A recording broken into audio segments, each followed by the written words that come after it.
Break के बाद स्वागत है आप सभी का कालचक्र में। अब आपकी हर समस्या का समाधान है ओम का जाप। अपनी परेशानी के अनुसार आपको कहां किस दिशा में बैठकर कितने समय के लिए ओम का जाप करना है, यही आज कालचक्र में पंडित जी आपको बता रहे हैं। तो चलिए अपनी इस खास चर्चा को आगे बढ़ाते हुए अब बात करते हैं उन लोगों की जिनके घर में बहुत कलह कलेश होता है और जिनको राहु केतु की दशा में कष्ट मिल रहे हैं। ऐसे लोगों को किस समय कहाँ बैठकर करना चाहिए ओम का जाप, आइए जानते हैं पंडित जी से। पंडित जी बताइए ना कि कौन सा उपाय है। आपने ब्रेक पर जाने से पहले ओम की इतनी विशेषताएं बताई, लेकिन कलह कलेश को कैसे दूर करें? देखो, कलेश क्यों होता है? कलेश होता है जब जीवन की पारदर्शिता समाप्त होती है, तब कलेश होता है। जैसे पारिवारिक कलेश तब होता है जब मुखिया का आचरण पारदर्शी नहीं होता। रामचरितमानस में सुनो, रामचरितमानस में भगवान राम ने कहा है भरत से कि मुखिया मुखसो चाहिए, खान पान कहु एक, पालहि पोसहि सकल अंग, तुलसी सहित विवेक। जैसे मुख में केवल भोजन डाला जाता है तो शरीर के सभी अंगों का पोषण होता है, उसी तरह से घर के मुखिया को चाहिए कि नवजात शिशु से लेकर के वृद्ध तक की आवश्यकताओं को समझते हुए उसके अनुरूप आचरण करे। और यदि पति पत्नी में मतभेद हो रहा है तो इसका मतलब दोनों के बीच में पारदर्शिता नहीं है।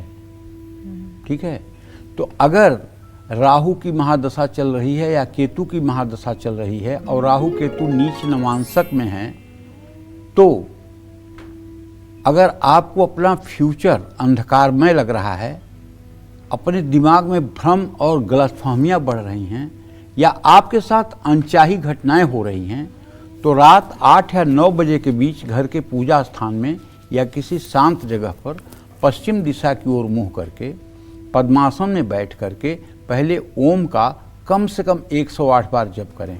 ओम का उच्चारण लंबा और गूंजता हुआ होना चाहिए। नाद और मन मस्तिष्क में अनुभव करें। मैंने आपको पहले ही उद्गीत प्राणायाम करके प्रैक्टिकल करके दिखाया है। वही उद्गीत प्राणायाम आपको 10 बार 15 बार करने की चेष्टा करनी चाहिए और जो ही करके उठोगे ऐसा उल्लास आपको महसूस होगा कि जैसे चक्रवर्ती के पद पर तुम्हारा राज्याभिषेक हुआ है। इतनी खुशी महसूस होगी। अगर आज तक नहीं किया है तो एक बार मेरे कहने से करके देख लो। ओम को उद्गीत प्राणायाम, श्वास में ओ फिर म कहते हुए जितनी सांस रुक सकती है 10-15 बार रोज करने की कोशिश करिए। और उसके बाद जब आसन पर से आप उठिए तो आप जरा फील करिए कि आपके हृदय में कैसा इस समय अनुभव हो रहा है। आप अपने को कितना हल्का महसूस कर रहे हैं, आप कितना अपने आप को भयमुक्त महसूस कर रहे हैं। ओम का जप करने के बाद ओम नमो भगवते वासुदेवाय, ये भगवान श्री हरि विष्णु का द्वादशाक्षर मंत्र है। इसी मंत्र को जप करके ध्रुव ने भगवान श्री हरि विष्णु को अपने सामने आने पर मजबूर कर दिया था। नारद ने ये मंत्र दिया था ध्रुव को। अगर आपका लोगों से बातचीत कम है, बिना वजह परिवार के सदस्य एक दूसरे पर आरोप लगाते हैं या वैवाहिक जीवन में कलेश है, तो हर दिन संध्या के समय पीपल के पेड़ के नीचे घर के मंदिर या उत्तर पूर्व दिशा में सुखासन पद्मासन में बैठकर ओम का जप करना चाहिए। और ओम नमो नारायणाय नमः इस मंत्र का भी यथासंभव जप करना चाहिए। निश्चित रूप से मंत्र जाप मम दृढ़ विश्वासा, पंचम भगत सुवेद प्रकाशा। भगवान प्रभु श्री राम, मर्यादा पुरुषोत्तम श्री राम, जब सबरी मैया से मिलते हैं तो उन्हें अपनी नवधा भक्ति बताते हैं। और नवधा भक्ति में जो 5वीं भक्ति बताते हैं भगवान, वो बताते हैं मंत्र जाप मम दृढ़ विश्वासा, पंचम भगत सुवेद प्रकाशा। तो ये अपनी भक्ति बताते हैं कि मंत्र जब भी मेरी एक प्रकार की भक्ति है, तो ओंकार बहुत श्रेष्ठ मंत्र है। और उसके साथ वो जैसे द्वादशाक्षर मंत्र है, ओम नमो भगवते वासुदेवाय, ओम गंग गणपतये नमः, ओम ऐं ह्रीं क्लीं चामुंडाय विच्चे नमः, ओम नमः शिवाय। ये सब महामंत्र हैं। इन महामंत्रों का आश्रय लेने वाला कभी जीवन में दुखी नहीं हो सकता, कभी जीवन में दुखी नहीं हो सकता।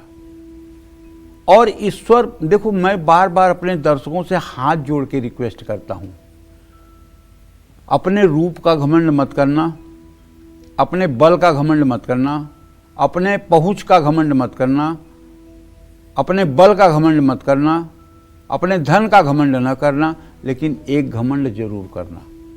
वो घमंड है अपने इष्ट का, कि मैं हनुमान जी का हनुमान जी मेरे, मैं तो प्रभु श्री राम का श्री राम मेरे, मैं तो श्री कृष्ण का श्री कृष्ण मेरे, मैं तो लाडली जू का लाडली जू मेरी, मैं तो श्री हरि विष्णु का श्री हरि विष्णु मेरे। कोई लाख आपको समझाए, लेकिन आप मत समझिए को मेरे नहीं हैं, मेरे ही हैं, मेरे ही हैं। एकदम कूट कूट कर आपके हृदय में भाव भर जाना चाहिए कि वो मेरे हैं और मैं उनका हूं। अब पूजा पाठ कम भी करिए ना, वो आपके साथ रहेंगे। इसको कहते हैं शरणागति। अनन्यांश चिंतयन्तो मां ये जनाः परिउपासते तेषा नित्याभियुक्ता नाम योगक्षेम मोहाम्यहम्। तब वो आपके हर तरह की चिंता करेंगे। अगर आपके मन में कूट कूट कर भरा हुआ है कि मेरा इष्ट मेरे साथ है, आपकी बुद्धि भी उनके द्वारा तब संचालित होगी और आप सदाचार के रास्ते पर चल निकलेंगे। लेकिन ये होना चाहिए। लोगों को यही नहीं है, बाकी सब कुछ पर घमंड है, धन पे घमंड है, सोर्स पे घमंड है, पहुंच पे घमंड है। लेकिन अगर कोई भगवान की बात, अरे यार कलयुग है, कहाँ भगवान भगवान सुनते हैं, भगवान कलयुग में कहाँ दिखाई देते हैं। जो लोग जितना पूजा पाठ कर रहे हैं उतना ज़्यादा दुखी हैं, जो लोग जितना पाप कर्म कर रहे हैं उतना ज़्यादा सुखी हैं। हम तो देख रहे हैं पंडित जी कि जो लोग जितना पाप कर रहे हैं उतना आगे बढ़ रहे हैं, और जो लोग बहुत पूजा पाठ कर रहे हैं तो दुख ही दुख भोग रहे हैं। ऐसा कहने वालों की संख्या बहुत ज़्यादा है, जबकि सच्चाई ये बिल्कुल नहीं है। जिस दिन पाप कर्म करने वाले का प्रारब्ध समाप्त होगा, पुण्य समाप्त होगा, उस दिन उसको दुखों के मकड़ जाल में ऐसा घिरना पड़ेगा जिसकी कोई सीमा नहीं। जय मां विंध्यवासिनी। चलिए जल्दी से बात करते हैं सिंह राशि के राशिफल की और जानते हैं कि आज का दिन कैसा रहने वाला है। देखिए, सिंह राशि के जातकों को बताना चाहूंगा कि आपके राशि में केतु की स्थिति तो है ही है, लेकिन आज सूर्य अपना गोचर बदलेंगे तो निरंतर धन लाभ की स्थिति बनेगी। समझदारी और प्रयास सफलता दिलाएगी। शादी के लिए रिश्ता आ सकता है। मानसिक और शारीरिक स्वास्थ्य उत्तम रहेगा। स्पष्ट और साफ बात बोलें, गलतफहमी से बचें, किसी असहाय की मदद करें। शुभ अंक आपके लिए 3 है, शुभ रंग आपके लिए आसमानी है। जय मां विंध्यवासिनी।